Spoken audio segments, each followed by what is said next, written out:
Sejam todos muito bem-vindos à última semana do PEC 60D, a 8ª semana, aquela semana que nós vamos falar sobre receitinhas.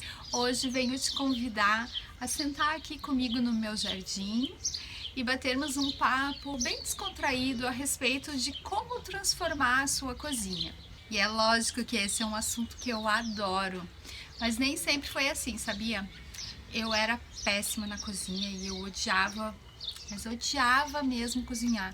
Na verdade, eu tinha um pouco de preguiça e desconhecimento, mas os pratos que eu sabia fazer era somente o básico e aqueles bem calóricos. Mas hoje em dia eu adoro cozinhar. Eu adoro fazer receitas novas, substituir os ingredientes das receitas. A minha cozinha se transformou. A primeira transformação vai começar na hora que você comprar o alimento. Porque para a gente ter uma comida saudável, gostosa, nutritiva, a gente precisa cuidar dessa alimentação desde o momento que a gente vai comprar ela.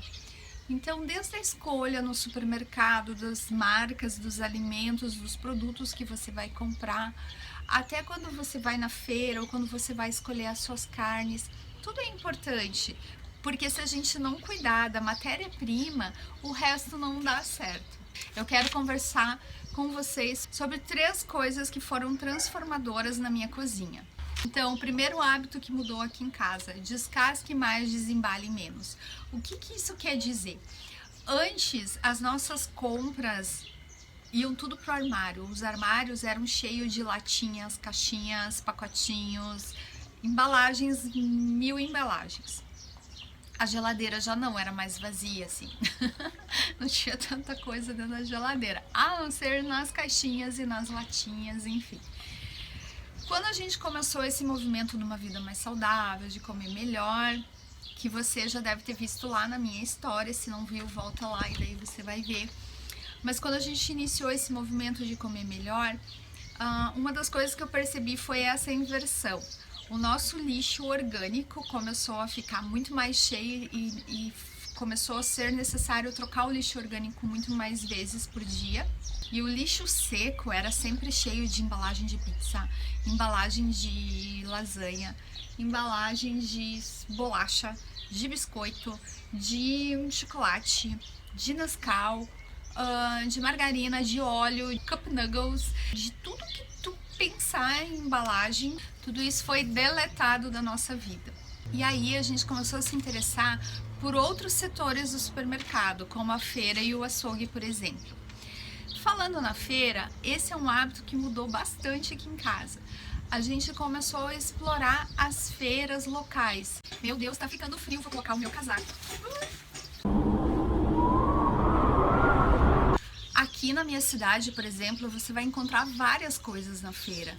Eu costumo comprar suco de laranja, queijo, legumes, frutas. Também tem plantas medicinais, tanto secas quanto as mudinhas para você plantar, ovos caipira, tem o bacon artesanal, tem o presunto artesanal, você encontra até leite de vaca, castanhas, nozes, os temperinhos, as ervas, temperinho verde, manjerona, manjericão, tudo isso eu deixo para pegar na feira. Você acaba incluindo na rotina como se fosse um passeio. Então, sábado de manhã o nosso compromisso é dar uma passeada, uma caminhada, na volta a gente passa na feira e traz aquele suco de laranja extraído na hora, aquele bacon artesanal, a banha de porco também a gente costuma comprar lá. De verdade, assim, ó, eu adoro ir na feira, além de ser um passeio, eu me sinto tão bem. E lembre-se sempre que comida fresca a gente encontra na feira, né? Comida que fica 6 meses parada numa prateleira de supermercado não é comida fresca. Então, se proponha, vá, procure na tua cidade, deve ter uma feira aí por perto. Outra coisa que a gente parou de consumir de uma vez por todas aqui em casa são os produtos transgênicos. Como que você vai saber se um produto é transgênico ou não? Basta você olhar na embalagem, se ele tiver aquele T bem grande dentro de um triângulo amarelo, conforme vai aparecer na imagem aqui, é porque ele é transgênico. A maioria dos alimentos transgênicos vem da monocultura, como o trigo, a soja e o milho, por exemplo. E a gente sabe que esses três alimentos são base para uma infinidade de coisas, inclusive salgadinhos, bolachas e muitos produtos industrializados. Então, até por isso a tecnologia do transgênico se desenvolveu, porque a demanda mundial era muito grande pelos alimentos industrializados à base dessas composições. Lá no e-book eu falo um pouco mais sobre os efeitos dos transgênicos na nossa saúde. E por último, eu quero te falar sobre os orgânicos. Não que seja necessário que você só comece a consumir orgânicos, mas é meio óbvio que o alimento orgânico ele é muito mais puro, ele é muito mais íntegro e que seria muito mais interessante para a gente consumir alimentos orgânicos do que não orgânicos. Os alimentos orgânicos já estão disponíveis nos supermercados, nas feiras, basta você olhar o selinho, ele tem um selinho de garantia que ele é orgânico.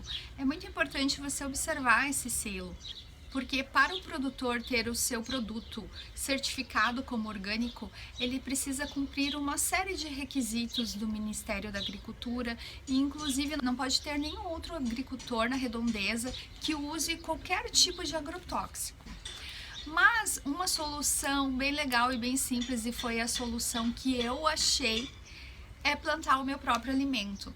Então, fazem em torno de 2 a 3 anos que eu comecei o projeto da minha horta.